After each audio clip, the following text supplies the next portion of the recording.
আগামী 1 বছরে 40 লক্ষ পরিবারের কাছে যেমন ফ্যামিলি কার্ড তুলে দেব, 40 লক্ষ কৃষকের কাছে আমরা কৃষক কার্ড তুলে দিব। যেই বাজেটে আমরা মানুষের স্বাস্থ্য সুবিধার জন্য অর্থ বরাদ্দ রেখেছি, সেই বাজেট নাকি চানাচুরের মতো। যেই বাজেটে 60টি পণ্যের উপর থেকে শুল্ক প্রত্যাহার করে না হয়, সেই বাজেটকে একটি দল বলে গণবিরোধী বাজেট।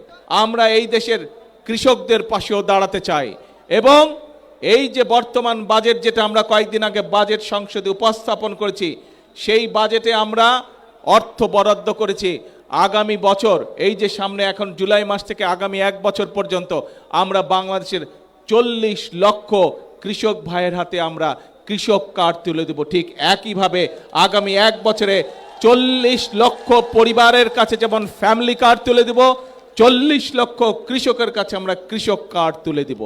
প্রিয় ভাই বোনেরা, শুধু তাই নয়, আমরা নির্বাচনের আগে বলেছিলাম যে আমরা এই বাংলাদেশে, আমি মুসলমান, আরেকজন আছেন হিন্দু ভাই, আরেকজন আছেন বৌদ্ধ, আরেকজন আছেন খ্রিস্টান, আমরা বিভিন্ন ধর্মের মানুষ শান্তিতে এই বাংলাদেশে বসবাস করি, হাজার বছরের ঐতিহ্য আমাদের। কিন্তু এই যে আমাদের ধর্মীয় শিক্ষক বা ধর্মীয় গুরু যারা, মসজিদ মাদ্রাসাই হোক, গির্জাই হোক, মন্দির হোক, এখানে যারা আছেন ধর্মীয় ব্যক্তিত্ব বা ধর্মীয় গুরু, এই মানুষগুলো মানবতর জীবনযাপন করেন অনেকে।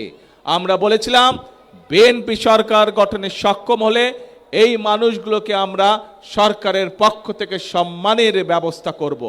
প্রিয় ভাই বোনেরা, আপনারা দেখেছেন আমাদের সেই প্রতিশ্রুতি আমরা রক্ষা করেছি।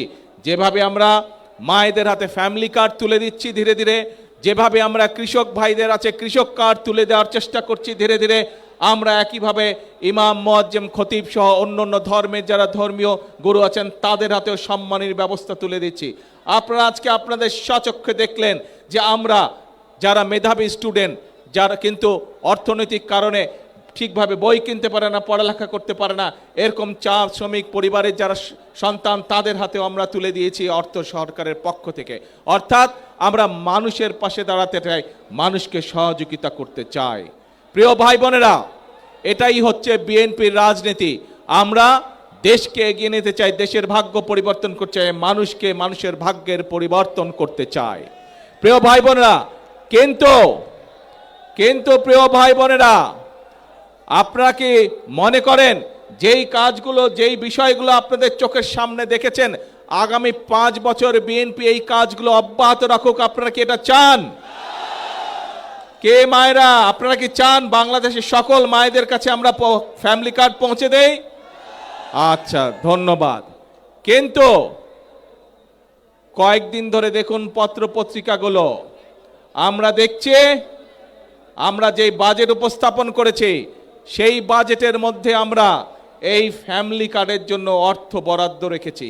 আমরা যে বাজেট উপস্থাপন করেছি সংসদে, সেই বাজেটের মধ্যে আমরা কৃষক কার্ডের জন্য অর্থ বরাদ্দ রেখেছি। আমরা যেই ফ্যামিলি বাজেট উপস্থাপন করেছি সেই বাজেটে আমরা আমাদের দেশের ছেলেমেয়েরা, স্টুডেন্টরা যাতে স্কুল কলেজে ভালো করে লেখাপড়া করতে পারে, যাতে খেলাধুলা করতে পারে, তার জন্য অর্থ বরাদ্দ রেখেছি।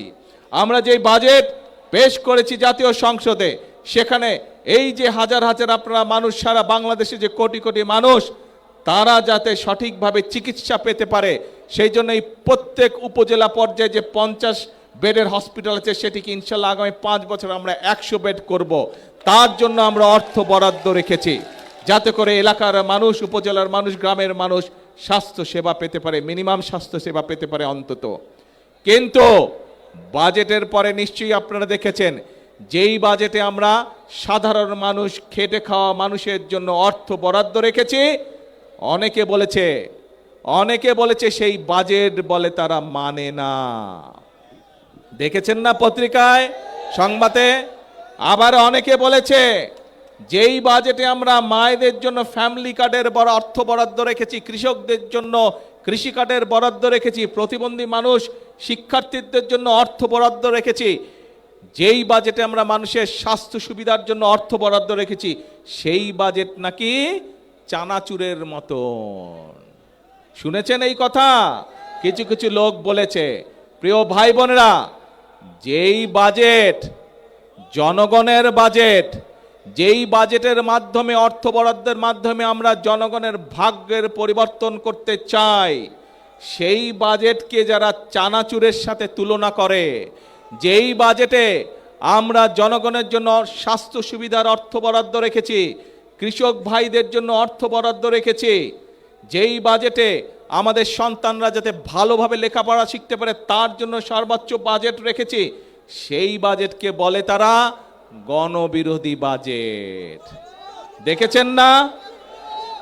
তাহলে প্রিয় ভাই বোনেরা, আমরা যাতে এই দেশের যারা শিল্পোদ্যোক্তা আছে, যারা মিল ফ্যাক্টরি তৈরি করতে পারে, তার ফলে আমাদের বেকারদের কর্মসংস্থানের ব্যবস্থা করতে পারে, সেই জন্য এই দেশে বাংলাদেশে যে সকল দ্রব্য তৈরি হয়, একই দ্রব্য কেউ যদি বিদেশ থেকে আমদানি করে তার উপরে আমরা শুল্ক বাড়িয়ে দিয়েছি, যাতে করে বাংলাদেশের মিল কলকারখানাগুলো রক্ষা পায়, যাতে করে সেই মিল কারখানাগুলো যদি চলে তাহলে আমাদের ছেলেমেয়েরা সেখানে চাকরি বাকরি করতে পারবে।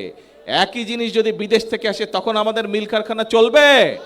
বন্ধ হয়ে যাবে। সেই জন্য আমাদের মিল কারখানাগুলোকে আমরা প্রোটেকশন দিয়েছি, সেই ব্যবস্থা আমরা এই বাজেটের মধ্যে রেখেছি।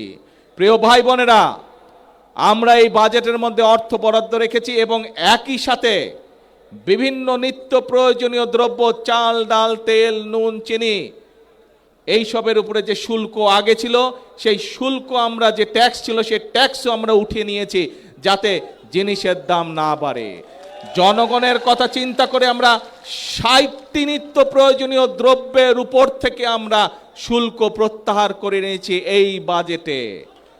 এখন প্রিয় ভাই বোনেরা, যেই বাজেটে ৬০টি পণ্যের উপর থেকে শুল্ক প্রত্যাহার করে না হয়, সেই বাজেটকে একটি দল বলে গণবিরোধী বাজেট।